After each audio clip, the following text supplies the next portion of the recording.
والصلاة والسلام على أشرف الأنبياء وإمام المرسلين نبينا محمد وعلى آله وصحبه أجمعين أما بعد. Aujourd'hui, Inch'Allah Ta'ala, nous allons voir la biographie d'un très grand savant qui est l'imam Muhammad ibn Idris al-Shafi'i rahimahullah ta'ala, un des imams des 4 écoles juridiques. L'imam al-Shafi'i rahimahullah est un homme dont Allah tabaraka wa ta'ala lui a accordé énormément de bienfaits. Tout d'abord, dans son arbre généalogique, car Shafi'i rahimahullah huwa ibn am Rasulillah sallallahu alayhi wa sallam. C'est un cousin du prophète sallallahu alayhi wa sallam. Donc est un descendant direct du prophète sallallahu alayhi wa sallam, car son grand-père c'est Abd Manaf. Son nom complet c'est Muhammad ibn Idris ibn Abbas ibn Uthman ibn Shafi' ibn Sa'ib. Et Shafi' il a rencontré le prophète sallam, ibn Sa'ib ibn Ubaydi ibn Ubayd ibn Abd Yazid ibn Hashim ibn Abd al-Muttalib ibn Abd Manaf ibn Qusay ibn Kilab ibn Murrah ibn Ka'b ibn Lu'ay ibn Ghalib. Donc ça c'est son arbre généalogique. Et le Nabi sallallahu alayhi wa sallam avait dit Innama banu al-Muttalib wa banu Hashim shay'un wahid. Les Bani al-Muttalib et les Bani Hashim sont une chose unique et semblable. Donc, l'imam Shafi'i rahimahullah est un descendant du prophète alayhi salam. Et c'est aussi un homme de science, un homme à qui Allah subhanahu wa ta'ala lui a accordé énormément de savoir. Nawawi dit à son propos اعلم أنه رضي الله عنه كان من أنواع المحاسن بالمحل الأعلى والمقام الأسنى لما جمعه الله له من أنواع الكرامات، فمن ذلك شرف النسب الطاهر واجتماعه هو ورسول الله صلى الله عليه وسلم في النسب، وذلك غاية الشرف ونهاية الحزن. ومن ذلك شرف المولد والمنشأ فإنه ولد بالأرض المقدسة ونشأ بمكة. Donc Nawawi, il évoque toutes les qualités et tous les bienfaits qu'Allah Azza wa Jalla a donné à la personne de Shafi'i, du fait qu'il est descendant du prophète sallam et qu'il est né dans la terre bénie, qui est la Palestine, car il est né à Gaza en 152 d'Hégire, la même année où l'imam Abu Hanifa est mort, et il a grandi à Mecca. Parce que quand Shafi'i est né à Gaza, sa mère a eu peur pour lui. Il était orphelin, son père est mort alors que Shafi'i était très jeune. Donc, pour protéger son enfant, sa mère elle a voulu aller vivre à la Mecque.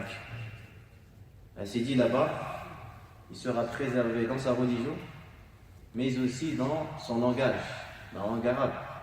Et comme on le verra après, Shafi'i rahimahullah est un grand linguiste, c'est une hujja, c'est l'oral arabia. C'est une preuve. Quand Shafi'i prononce un mot, ça devient une preuve.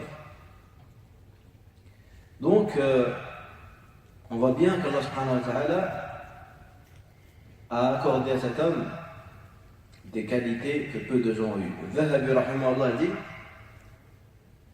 également, Shafi'i est mort à Gaza, wa mata abuhu Idris shaban. Son père, qui s'appelait Idris, est mort jeune.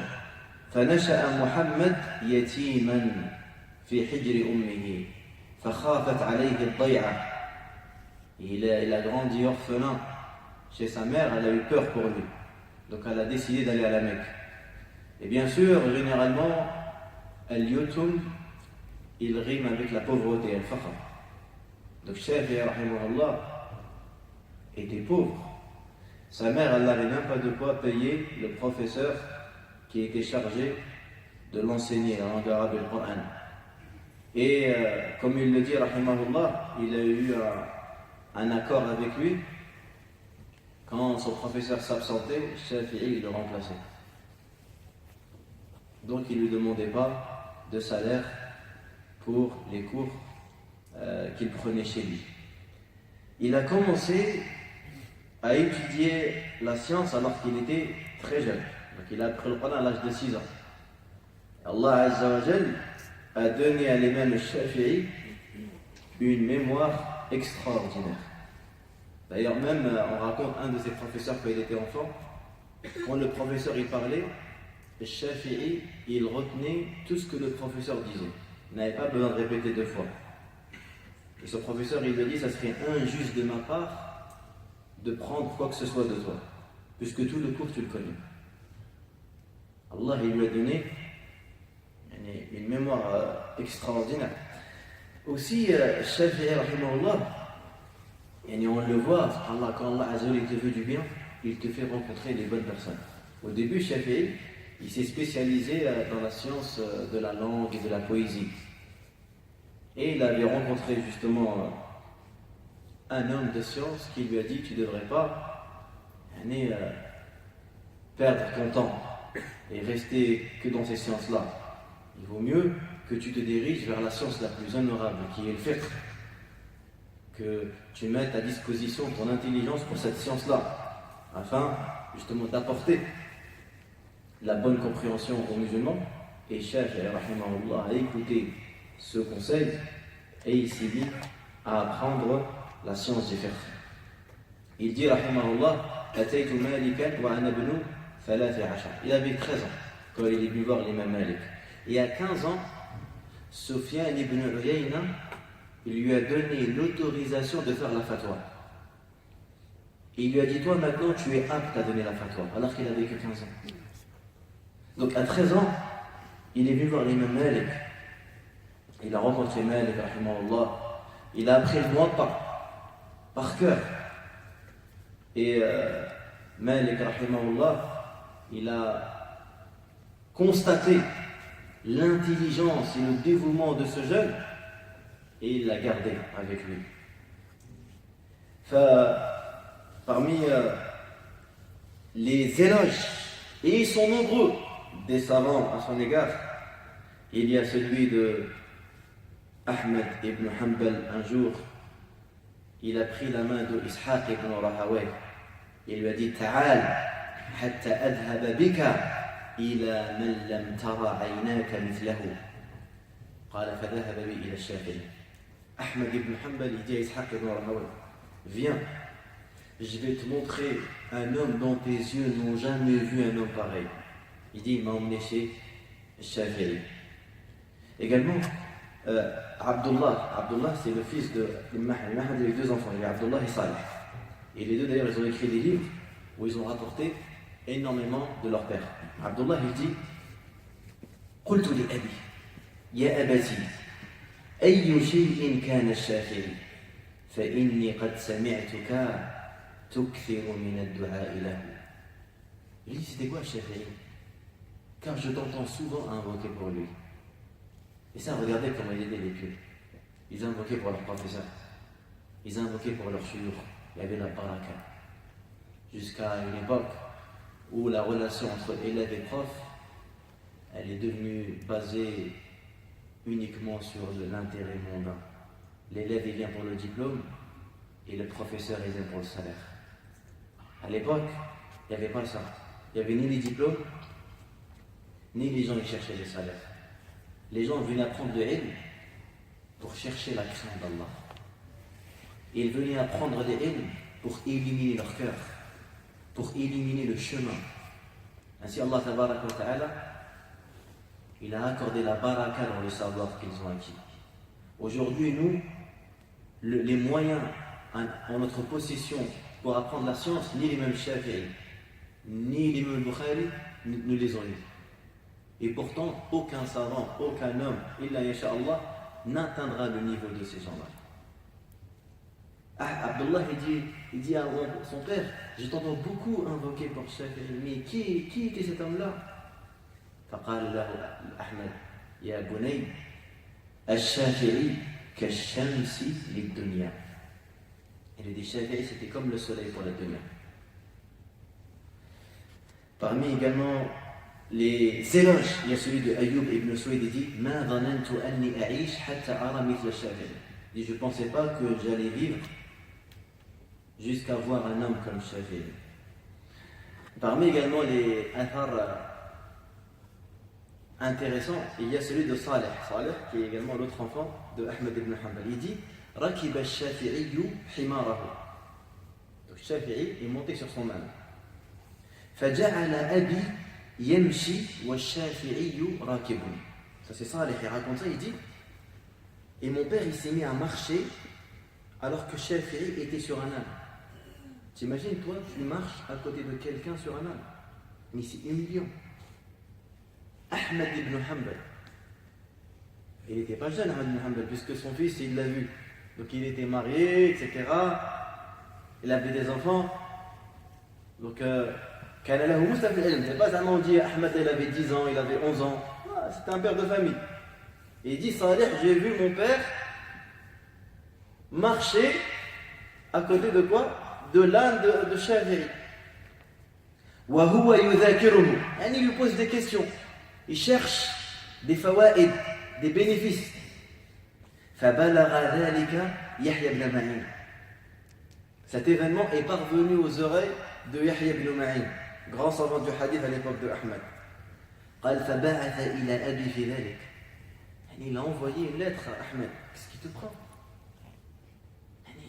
Qu'est-ce que tu es en train de faire? Qu'est-ce qu'il lui a répondu Ahmed? قال فبعث إليه أنك لو كنت في الجانب الآخر من الحمار لكان خيرا لك. Il lui a dit si tu avais pris l'autre place à côté de l'âne, ça aurait été meilleur pour toi que de venir me critiquer ou me faire la remarque. Subhanallah. Comme ça me rappelle l'histoire. Vous savez, il y avait l'A'mash. L'A'mash, il était dur avec ses élèves. Et quand quelqu'un venait apprendre le hadith chez lui, il leur lâchait un chien. Et quand par exemple des gens venaient apprendre le hadith, il se moquait d'eux. Il était dur, pour vraiment pour prendre de sa science, il fallait patienter.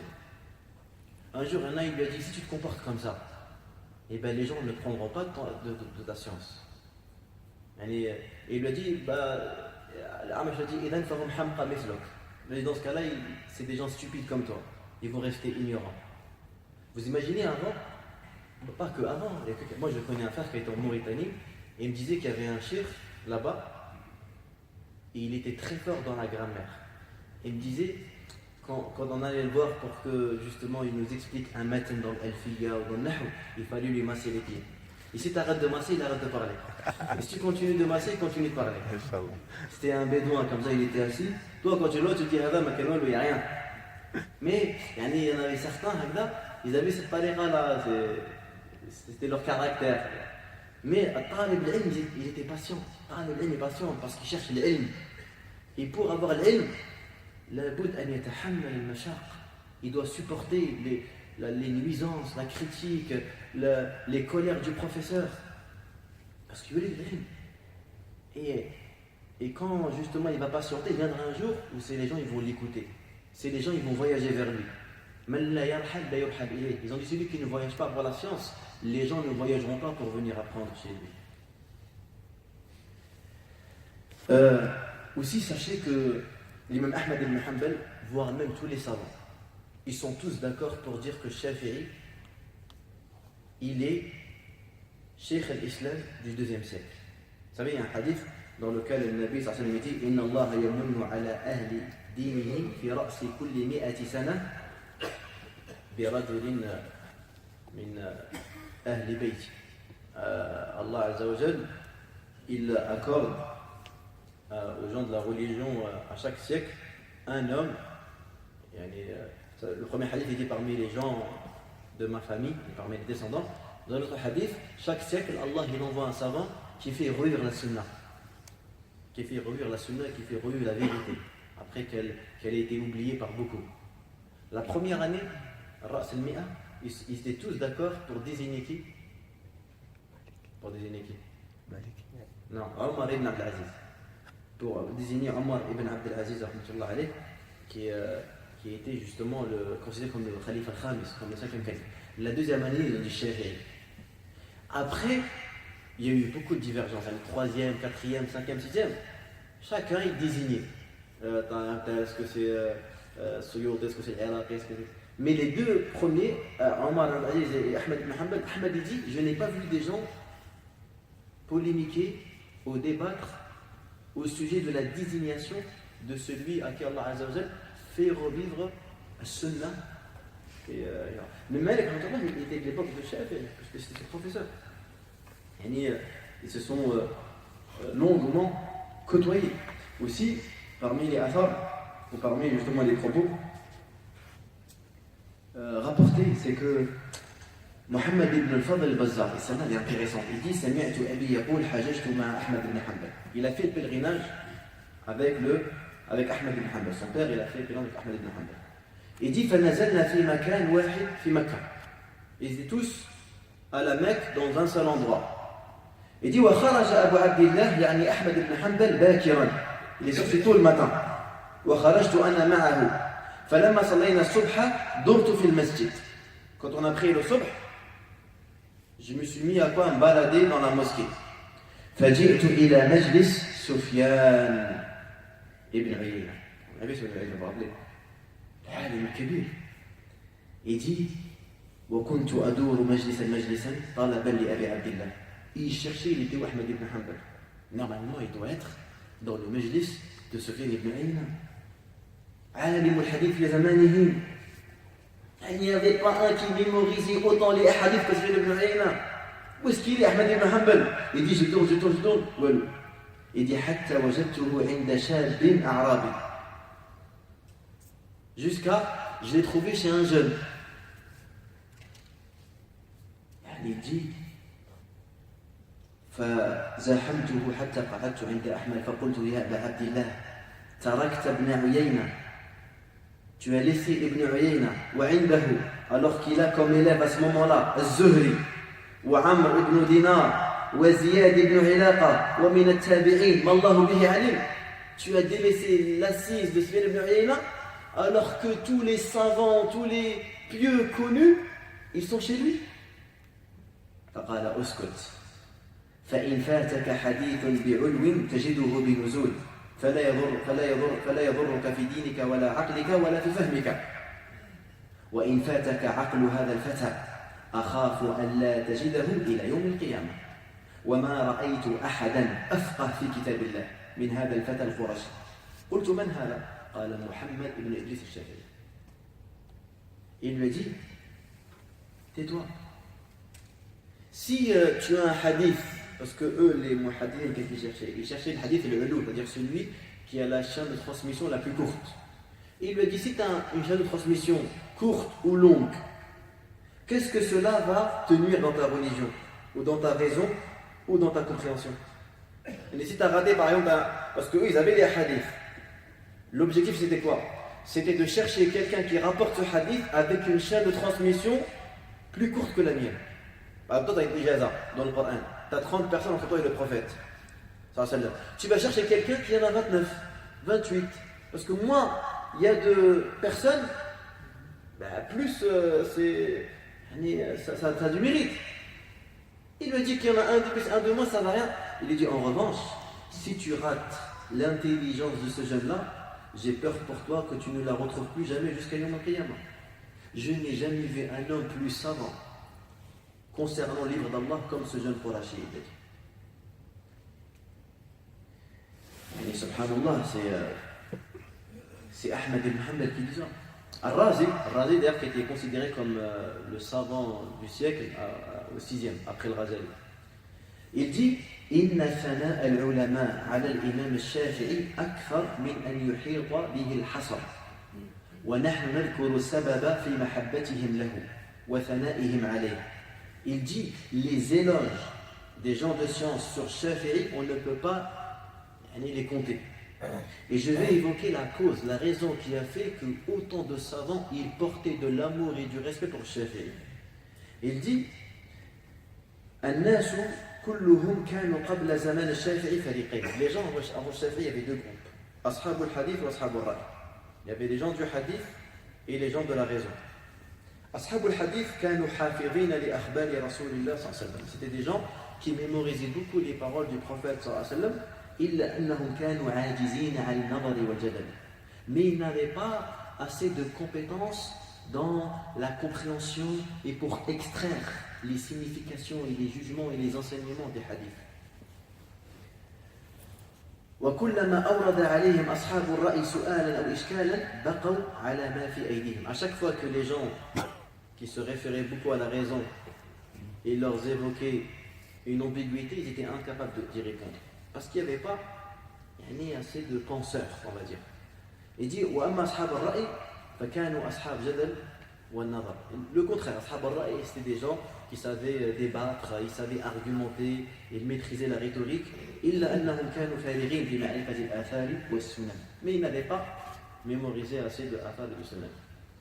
فيدي وأما الشافعي فإنه كان عارفا بسنة النبي صلى الله عليه وسلم محيطا بقوانينها وكان عارفا بآداب النظر والجدل قويا فيه وكان فصيح اللسان قادرا على قهر الخصوم فأخذ في نصرة أحاديث رسول الله صلى الله عليه وسلم. أما الشافعي dit c'était un homme très savant sur les hadiths du prophète sallallahu alayhi wa sallam et un connaisseur justement d'un point de vue rationnel, linguistique, etc. D'ailleurs, vous savez, Shafi'i, après le Fajr, quand il prie le Fajr, il avait Tullab al-Qur'an qui venait à lui, ceux qui voulaient apprendre le Qur'an. Quand il terminait, le groupe des étudiants du hadith, il venait à lui, jusqu'au lever du soleil. Quand le soleil se levait, il discutait un peu, etc. Et après, c'était le groupe de quoi? De Tullab al-Lugha al-Arabiyya wal-Adab wal-Shi'r qui venait jusqu'au Duha. Il avait des groupes qui venaient étudier. Chacun, il lui donne la discipline qu'il veut. Et il y en a certains qui venaient juste pour écouter la langue de Shafi'i. Il y avait des gens, c'était des poètes, des linguistes. Ils n'avaient rien à voir avec le fiqh. Quand ils venaient dans les assises, on leur disait, mais pourquoi vous venez? Où est le lien entre vous et la science du fiqh? Il disait, nous on vient uniquement pour entendre cet homme parler. Parce qu'il avait une expression de linguistique incroyable. D'ailleurs, celui qui lit ses livres, il le voit, il le ressent. Son livre comme Al-Risala, c'est un livre extraordinaire. Shafi'i rahimahullah, on va essayer d'évoquer quelques paroles concernant sa dévotion, son adoration pour son Seigneur, Azza wa Jal. Avant justement de s'étaler un peu plus sur sa science, sur justement la maîtrise qu'il avait du savoir, l'intelligence et aussi sa connaissance de la médecine. Concernant sa ibada, قال بحر ابن نصر ما رأيت ولا سمعت كان في عصر الشافعي أتقى لله ولا أورع من الشافعي ولا أحسن صوتا منه بالقرآن. Imagine-toi, je n'ai jamais vu quelqu'un, il dit, à l'époque de Shafi'i, un homme qui craint Allah autant que lui et il a du wara, il est scrupuleux dans sa pratique, il évite tout ce qui est douteux. Et je n'ai jamais entendu un homme qui a une belle voix comme lui. T'imagines, c'est rare quand quelqu'un il regroupe toutes ces qualités. Alim, qari, la voix, l'éloquence, tout. Un autre, Al-Hussein, il dit Bittu ma'a Shafi'i 80 layla. Il dit j'ai dormi avec lui durant 80 nuits. Elle est faïda. Regardez ce qu'il va nous dire. فكان يصلي نحو ثلث الليل. Il priait à peu près le tiers de la nuit. وما رأيته يزيد عن 50 آية. Il ne récitait pas, il ne dépassait pas les 50 versets. فإذا أكثر ف100 آية. Ici vraiment, il récitait beaucoup la nuit, c'était 100 versets. وكان لا يمر بآية رحمة إلا سأل لنفسه. Et à chaque fois qu'il récitait un verset où il y avait la miséricorde, il l'a demandé pour lui. وَلِلْمُؤْمِنِينَ أَجْمَعِينَ. Et pour tous les croyants. وَلَا يَمُرُّ بِآيَةِ عَذَابٍ. Et à chaque fois qu'il récite un verset de châtiment, إِلَّا تَعَوَّذَ بِاللَّهِ مِنْهَا وَسَأَلَ النَّجَاةَ لِنَفْسِهِ وَلِجَمِيعِ الْمُؤْمِنِينَ.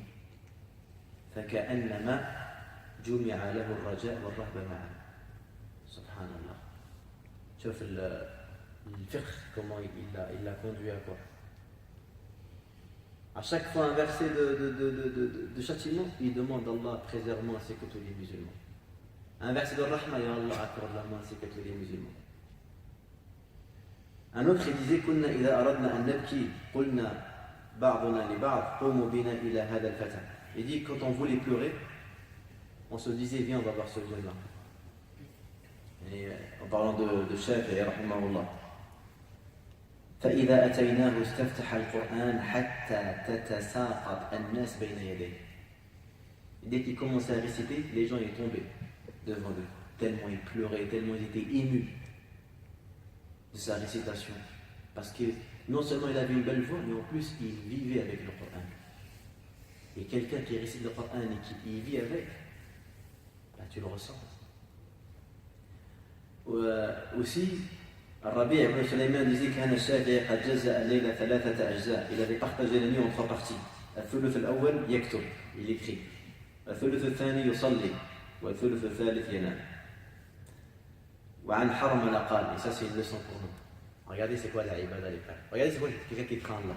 Écoutez quelqu'un, yu'azzimu Allah, quelqu'un qui glorifie son Seigneur. Écoutez ce qu'il dit Harmala, il dit قال الشافعي ما حلفت بالله صادقا ولا كاذبا.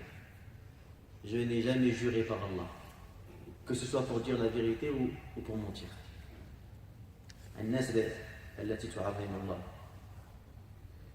Les gens يعظمون Allah, ils vont pas banaliser le sermon comme ça. Wallah, t'as des gens toujours quand ils parlent, Wallah, Wallah, Wallah, ça se voit qu'Allah il vaut pas grand chose pour toi. Parce que pour jurer autant sur Allah comme ça, c'est pas quelque chose dont tu vénères comme les pieux. ولا تطع كل حلاف مهين هماز مشاء بنميم. Allah il blâme, dit ولا تطع, n'obéis pas كل حلاف. N'obéis pas aux grands jureurs. Parce que celui qui jure beaucoup, c'est quelqu'un qui doute des gens, il doute de lui-même. Parce que tellement il a peur que les gens ne le croient pas, ils se sont obligés de jurer. Ils se sont obligés de se justifier. Comment? En ramenant le nom d'Allah avec lui. Et ça, c'est pas que Shafi'i.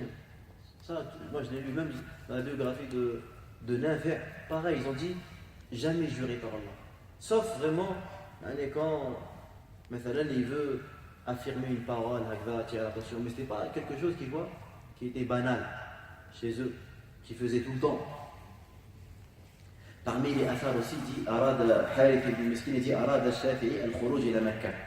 Il a voulu aller à la Mecque. فأسلم, il a donné son vêtement, il a qassar, un dégraisseur.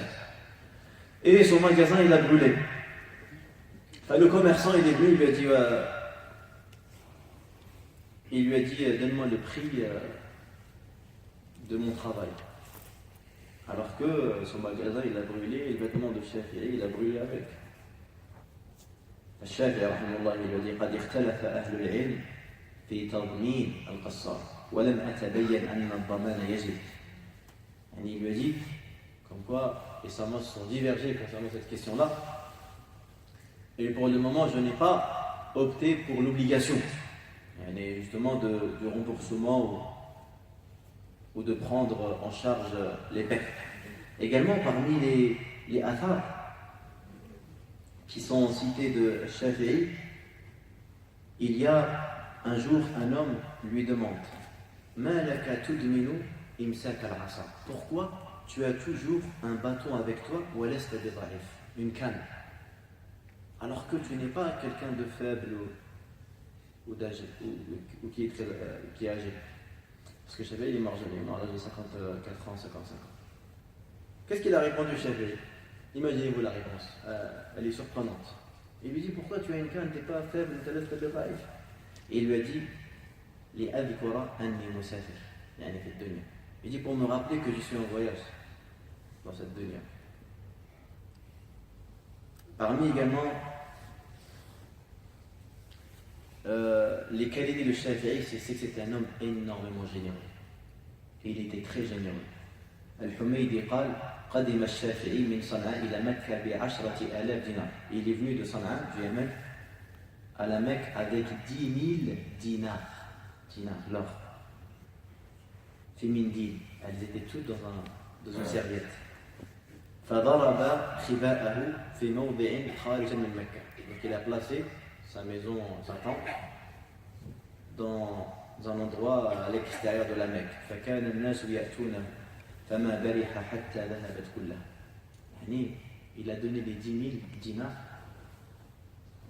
en quelque temps.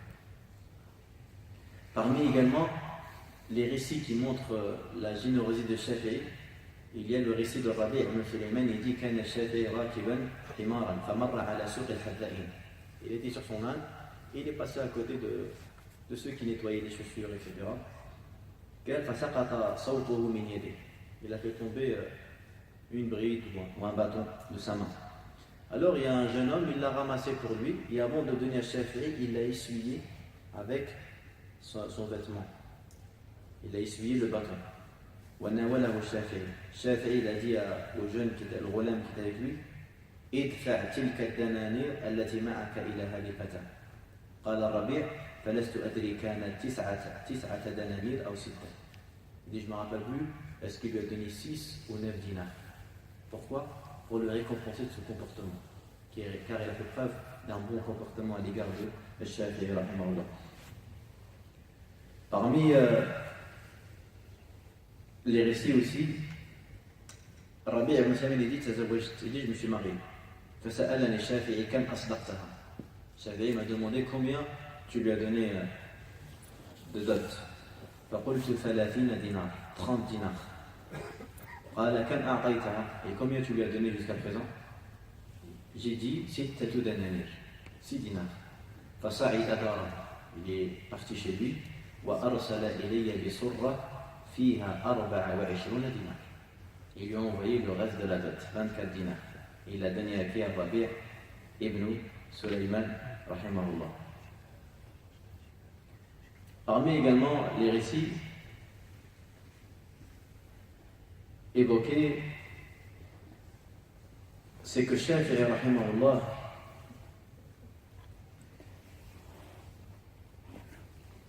il disait as-sakha'u wal-karam yughатtiyan 'uyub ad-dunya wal-akhirah.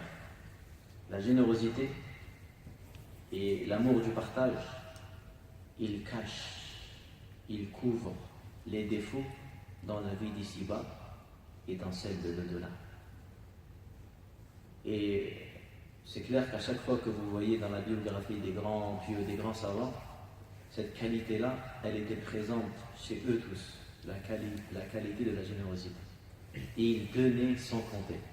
Et souvent on dit dans leur biographie, كان ينفق نفقة لا يخشى معها الفقر. Ils dépensaient d'une manière, on se disait qu'ils n'avaient pas peur de la pauvreté.